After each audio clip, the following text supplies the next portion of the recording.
हर चीज के दो पहलू होते हैं, कुछ अच्छे तो कुछ बुरे। किसी को एक चीज से लाभ होता है तो किसी को उसी चीज से नुकसान। वैसे तो एक आम जनधारणा है कि सूर्य नमस्कार से हमारी सेहत को बहुत सारे फायदे होते हैं।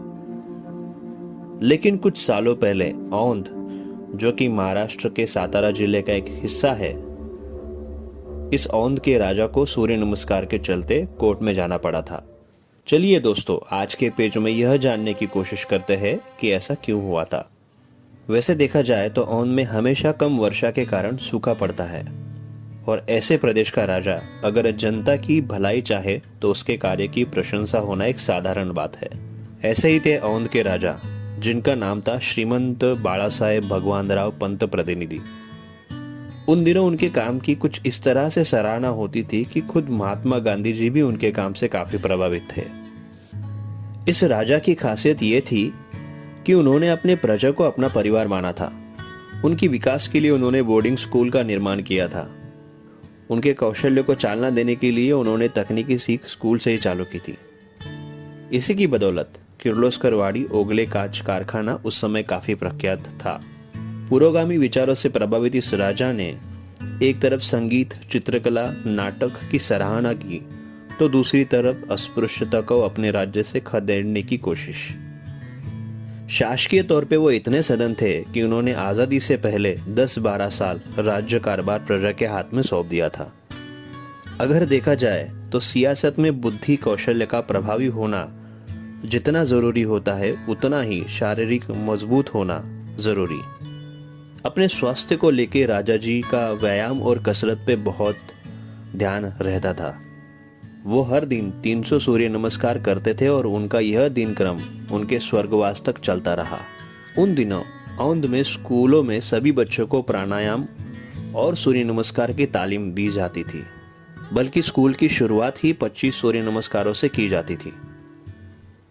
सूर्य नमस्कार का प्रचार प्रसार होने के लिए श्रीमंत जी ने हिंदी, मराठी, अंग्रेजी भाषाओं में किताबें भी लिखी थी। सूर्य नमस्कार की फोटो वाली किताब उन्होंने प्रसिद्ध करके लोगों में बांटी थी। स्कूल के अलावा अपनी प्रजा सूर्य नमस्कार करे, इसलिए उन्होंने सूर्योपासना मंदिरों का निर्माण किया था। उन दिनों राजा जी को देश भर से सूर्य नमस्कार की व्याख्यानों के लिए न्योते आते थे। जनता की इस मांग को ध्यान में रखते हुए योग्य सूर्य नमस्कार कैसे करे, री उच्चार कैसे करे, इस पर राजा जी ने एक फिल्म बनाई थी। यह फिल्म उन्होंने 1940 के दशक में अपने यूरोप दौरे में अनेक देशों में दिखाई थी।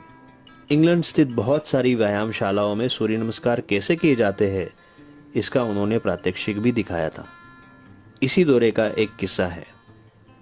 लुइस मार्गन नाम के एक लेखिका के आग्रह से उन्होंने सूर्य नमस्कार का प्रात्यक्षिक उनको भी करके दिखाया था, और सेहतमंद शरीर के साथ अपनी मानसिक सेहत को भी आप कैसे सुधार सकते हो, इस पर चर्चा की थी। इस चर्चा का लुइस मार्गन पे इतना प्रभाव पड़ा कि उन्होंने अपने वृत्तपत्र में सूर्य नमस्कार के ऊपर लेख लिख दिया।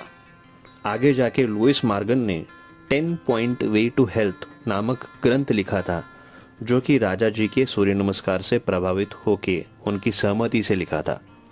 लेकिन लुइस मार्गन के वृत्तपत्र की तरह सभी वृत्तपत्रों ने इसका स्वागत नहीं किया था। उन दिनों भारत पर ब्रिटिशों की सत्ता थी, और अपने एक गुलाम देश के राजा की होने वाली प्रशंसा बहुत सारे वृत्तपत्रों को अच्छी नहीं लगी। इसी के चलते संडे रेफरी नामक वृत्तपत्र में एक लेख लिखा गया, जिसमें ऐसा कहा गया कि भारत में अनेक व्यसनी राजा है। उन्हीं में से एक इन दिनों लंदन आए हैं, और इस राजा को एक विशिष्ट प्रकार के व्यायाम का पागलपन है। इस राजा ने अपने राज्य में यह व्यायाम प्रकार करना आवश्यक किया है, और खास तौर पे जवान लड़कियों को यह व्यायाम प्रकार करने की पाबंदी है, क्योंकि इस व्यायाम से लड़कियां सुंदर और पतली होती है, और ऐसे सुंदर लड़कियों को बाद में यह राजा अपने जनान खाने में भर्ती करता है। इस लेख से औंध राज्य की प्रतिष्ठा को तो ठेस पहुंची ही, लेकिन भारत देश की प्रतिमा को खराब करने का प्रयास हुआ था। योगायोग से उन दिनों औंध के युवराज अप्पा साहब ऑक्सफोर्ड में अपनी पढ़ाई पूरी कर चुके थे और बैरिस्टर की तैयारी कर रहे थे। उन्होंने इस लेख के खिलाफ कोर्ट में केस दर्ज किया और राजा जी के साथ साथ औंध और परिणामी भारत देश की प्रतिमा को मलिन किया गया है ऐसा आरोप किया, जो कि वास्तविक रूप में सही था। इसके परिणाम स्वरूप संडे रेफरी को 30,000 रुपयों का दंड भरना पड़ा और साथ माफीनामा भी पेश करना पड़ा। आगे जाके राजा जी ने इस 30,000 का उपयोग फिर से सूर्य नमस्कार और प्राणायाम की प्रचार और प्रसार के लिए किया। वो कहते हैं ना कि कुछ काम ऐसे होते हैं जिनका परिणाम और परिमाण आकलन के बाहर होता है।